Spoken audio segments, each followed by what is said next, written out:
Hello बच्चों, let us see the question. In rising from bottom of a lake to top, the temperature of an air bubble remains unchanged. Temperature क्या है? Unchanged. But its diameter is doubled. Diameter क्या हो रहा है? Double हो रहा है.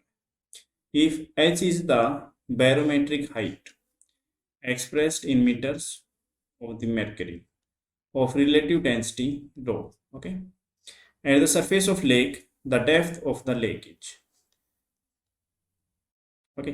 So actually हमें यहाँ डेप्थ ऑफ द लेक बतानी है. ठीक है, क्वेश्चन को फिर देखते हैं. If H is the barometric height expressed in metres of the mercury of relative density rho at surface of the lake. ठीक है, सो देखो क्वेश्चन को हम सोल्व करते हैं कि हमारे पास मान लीजिए ये वाटर है और इसमें ये एयर पेपर, यहाँ पे ये बॉटम पे है और यहाँ से हम इसको लेक के सरफेस पे लेके जा रहे हैं. सो यहाँ पे हम प्रेशर मान लेते हैं P नॉट और यहाँ पे प्रेशर P.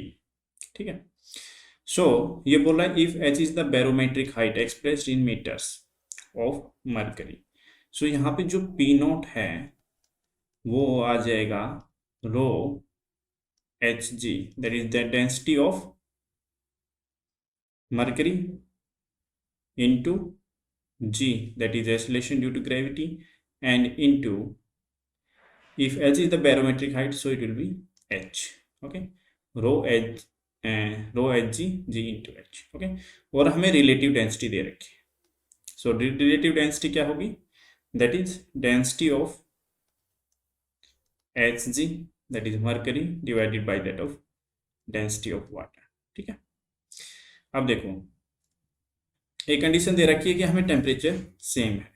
सो टेम्परेचर सेम है तो हम अगर इक्वेशन लगाएंगे PV is equal to nRT. सो यहाँ पे n constant, R constant, T constant. ठीक है, सो इट मीन्स PV है वो कॉन्स्टेंट, P इंटू V क्या है? Constant. So it means P1 V1 will be equal to P2 V2. Okay, अब V1 और V2 में हम देख लेते हैं रिलेशन क्या है. सो यहाँ पे P1 है वो P है into V1 that is equal to P2 है वो P नॉट है, एंड V2 यहाँ पे हम निकालेंगे. ठीक है, सो ये बोल रहा है कि जो डायमीटर है वो डबल हो जाता है. अगर डायमीटर डबल हो जाता है इट मीन्स रेडियस भी डबल हो जाएगी. ठीक है, सो देखो वॉल्यूम क्या होती है एयर बबल की, इसको हम स्फेरिकल ले सकते हैं, that is 4/3 pi R cube. So V dash हमारी कितनी हो जाएगी? 4/3 पाई, और R dash 2 times of R हो जाता है, so 2r cube. So it will be 8 times of 4/3 pi R cube. ठीक है, वी डैश और we can see V2. Okay, V2 हमारी हो जाएगी 8 टाइम्स ऑफ V1. ठीक है, सो रिप्लेस कर दीजिए इसको. So P into V1 is equal to P naught into V2 कितना हो गया? 8 टाइम्स ऑफ V1. V1 से V1 कैंसिल हो गया, सो P हमारा आ गया 8 टाइम्स ऑफ P नॉट. अब हमें ये डेप्थ निकालनी है. ठीक है, सो इसको हम मान लेते हैं Y. ठीक है, सो प्रेशर P क्या हो जाएगा?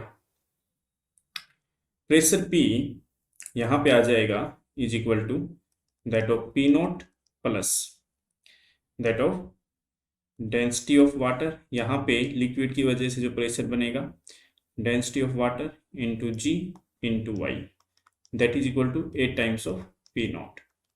सो यहाँ से हमें मिल गया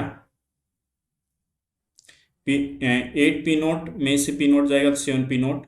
सो rho W G into Y is equal to 7 P not.